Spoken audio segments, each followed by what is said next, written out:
പനി ഇങ്ങനെ നിൽക്കുകയാണ്. പനിയുമായിട്ട് ഞാൻ ഇടി വെച്ചുകൊണ്ടിരിക്കുകയാണ്. യുദ്ധത്തിനൊടുവിൽ ആര് ജയിക്കുമെന്നറിയില്ല. എന്തായാലും രാവിലത്തെ ക്ലാസ് എടുപ്പ് നടക്കുന്നില്ല. രാവിലെ ആകുമ്പോൾ ഒട്ടും വയ്യ.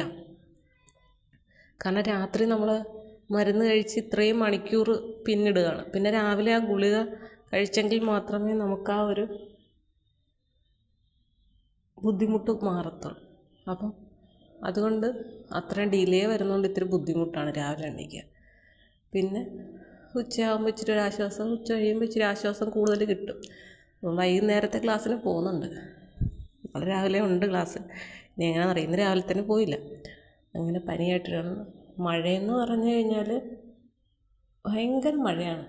അതായത് നമ്മൾ ഈ മഴക്കാലത്ത് പ്രതീക്ഷിക്കുന്ന ഒരു മഴ ഓൾറെഡി നമുക്ക് കുറേ നാളിന് മുമ്പ് തന്നെ നല്ല രീതിയിൽ മഴ പെയ്തു. അതങ്ങനെ നിന്ന് ഇടയ്ക്ക് വെയിലൊക്കെ വന്നതാണ്. പക്ഷേ ഇപ്പം ഇത് 2 ദിവസം കൊണ്ട് ഭയങ്കര മഴയാണ്. ഇങ്ങനെ പെയ്തുകൊണ്ടേ ഇരിക്കുകയാണ്. അങ്ങനെ നമ്മളിപ്പോൾ വിചാരിക്കുന്നു ഇച്ചിരി ഒന്ന് മഴ കുറഞ്ഞ് ഇറങ്ങാം എന്ന് വിചാരിച്ചു കഴിഞ്ഞാൽ നടന്ന് കുറച്ച് ദൂരം എത്തുമ്പോഴത്തേക്കും മഴ വരികയാണ്. അതാണിപ്പം കേരളത്തിലെ കാലാവസ്ഥ ഇങ്ങനെ പോകുന്നത്. അപ്പം എന്തൊക്കെയോ പുതിയ മാറ്റങ്ങൾ കാലാവസ്ഥയിൽ വന്നിട്ടുണ്ടെന്ന് തോന്നുന്നു. അതാവാം ഇങ്ങനെയൊക്കെ. ഞാൻ കഴിഞ്ഞ ദിവസം ഇന്നലെ ഇട്ട വീഡിയോയിൽ പറയുന്നുണ്ടായിരുന്നു ഒരു കുട്ടിയെ സൈക്കിളിൽ കൊണ്ടുവരുന്നത്. അപ്പോൾ എനിക്ക് ഒരു കമൻറ്റ് വന്നിട്ടുണ്ടായിരുന്നു. പുള്ളിയുടെ ഒരു അനുഭവം. പുള്ളി ഓട്ടോയിൽ പോയപ്പോൾ ടീച്ചർ വരണമെന്ന് ചോദിച്ചിരുന്നത്. അത് ഓട്ടോ ഇപ്പം നമ്മൾ ഇപ്പം നമ്മുടെ സ്ഥലത്തേക്കൊക്കെ ഇപ്പോൾ ഇവിടുന്ന് വീട്ടിൽ നിന്ന് പുറത്തേക്ക് പോകുമ്പോഴത്തേക്ക് ആരെങ്കിലും വഴി കണ്ടാൽ നമ്മൾ കൂട്ടും അവരെ. മഴ അല്ലെങ്കിൽ വെയിൽ കൊണ്ട് പോകണ്ടല്ലോ, അങ്ങനെ കൊണ്ടുപോകാറുണ്ട്. അതൊക്കെ നമ്മൾ അങ്ങനെ ചിലർ നമ്മളിപ്പോൾ ഒരാൾ മാത്രമൊക്കെ ആണെങ്കിൽ ചിലർക്ക് കയറാൻ, അപ്പോൾ നമ്മൾ ഇതിൽ സാരമില്ല എന്ന് പറയും. അത് സ്വാഭാവികമാണ്. പക്ഷേ അതുപോലെയല്ലല്ലോ ഒരു സൈക്കിളിൻ്റെ കാര്യം എന്ന് പറയുന്നത്. അതുകൊണ്ടാണ് ഞാനത് പറഞ്ഞത്. ഇപ്പം ആ സ്ഥാനത്ത് വല്ല 2 വീലറാണ് എന്ന് വിചാരിച്ചാൽ ഞാൻ ചിലപ്പോൾ കയറും. പക്ഷെ ഒരു കാര്യമുണ്ട്, അവൻ്റെ വീടിൻ്റെ അടുത്തല്ല എൻ്റെ വീട്. അവൻ വേറൊരു ദിക്കിൽ പോകുന്നു, ഞാൻ വേറൊരു ദിക്കിൽ പോകുന്നു. അതായത് കുറച്ച് ദൂരം ഒരുമിച്ച് വന്നിട്ട് ആ കൊച്ചൻ ഇടത്തോട്ടുള്ള വഴിയെ പോകണം, ഞാൻ വലത്തോട്ടുള്ള വഴിയെ പോകണം, ഒത്തിരി ഉള്ളോട്ട് പോകണം. ഈ കൊച്ചൻ്റെ വീട് പ്രോപ്പർ എനിക്ക് എവിടാന്ന് പോലും അറിയത്തില്ല. അതാണ് ആ ഒരു വ്യത്യാസം. അപ്പം അവൻ എന്നെ സൈക്കിളെ കയറ്റിയാലും കുറച്ച് ദൂരം മാത്രമേ എന്നെ കൊണ്ടുവന്ന് ഇറക്കാൻ പറ്റുള്ളൂ. പിന്നെ ഞാൻ എൻ്റെ വഴിക്ക് നടന്ന് തന്നെ പോകണം കുറേ അധികം.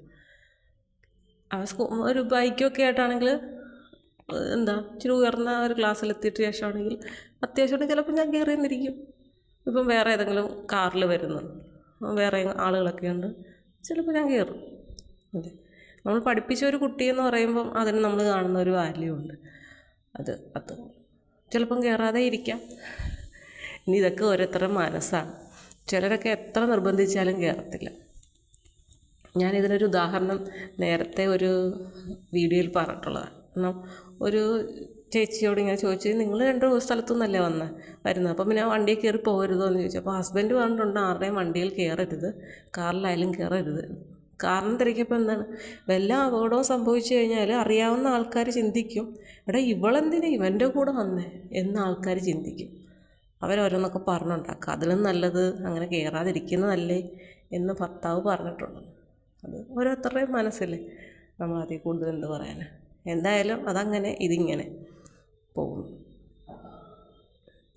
അല്ലാതെ അതിനപ്പുറത്തേക്ക് നമുക്കൊന്നും ഒരാളുടെയും കാര്യം ആരുടെയും മനസ്സിലിരിക്കുന്നുണ്ടാവും നമുക്കറിയില്ല. നമ്മൾ നല്ല ഉദ്ദേശത്തോടു കൂടി പറയുന്നത് ഒരു പക്ഷേ കേൾക്കുന്ന ആൾക്ക് മോശമായൊരു അനുഭവമായി മാറും. ചിലത് മോശം പറയുന്നത് മറ്റുള്ളവർക്കും നല്ലതായിട്ടും തോന്നും അല്ലേ. അതാണ് മനസ്സുകളുടെ ചിന്താഗതി എന്ന് പറയുന്നത്. അപ്പോൾ അദ്ദേഹം ഇതുപോലെ ഓട്ടോയിൽ പോകുന്നു, കുറച്ച് ദൂരം ഉള്ളതുകൊണ്ട് ടീച്ചറെ പോരുന്നോ എന്ന് ചോദിച്ചാൽ അതൊരു തെറ്റാണോ എന്ന് ചോദിച്ചാൽ ടീച്ചറിനെ മനസ്സ് വെച്ചിട്ട് നോക്കിയിട്ട് അത് തെറ്റാണെന്ന് തോന്നി. പക്ഷേ അദ്ദേഹത്തിന് അതൊരു സഹായം ചെയ്യാം എന്നുള്ള മനസ്സുമായിട്ടാണ് അദ്ദേഹം വിളിച്ചത്.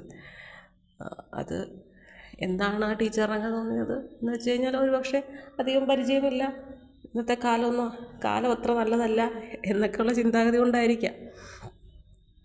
എന്തായാലും അങ്ങനെ സംഭവിച്ചു. അങ്ങനെ ഇരിക്കട്ടെ. എൻ്റെ അനുഭവം ഇങ്ങനെ. അതാണ് കാലത്തിൻ്റെ പോക്ക്. അവർ നോക്കുമ്പോഴത്തേക്ക് ഏട്ടാ ടീച്ചർ നടന്നു വരുന്നു, കുട്ടികളൊക്കെ സൈക്കിളിൽ വരും. ഞാൻ സൈക്കിൾ വാങ്ങിയതിനെക്കുറിച്ച് ആലോചിച്ചാണ്, പക്ഷെ വേണ്ട, ഇപ്പോഴൊന്നും വേണ്ട. അതിന് മുമ്പ് ചെയ്ത് തീർക്കാൻ കുറേ കാര്യങ്ങളുണ്ട്. ആകെ 2 ദിവസം മാത്രമേ അങ്ങോട്ട് പോകുന്നുള്ളൂ. ഈ 2 ദിവസത്തേക്കൊരു സൈക്കിൾ മേടിക്കേണ്ട കാര്യം തൽക്കാലമില്ല.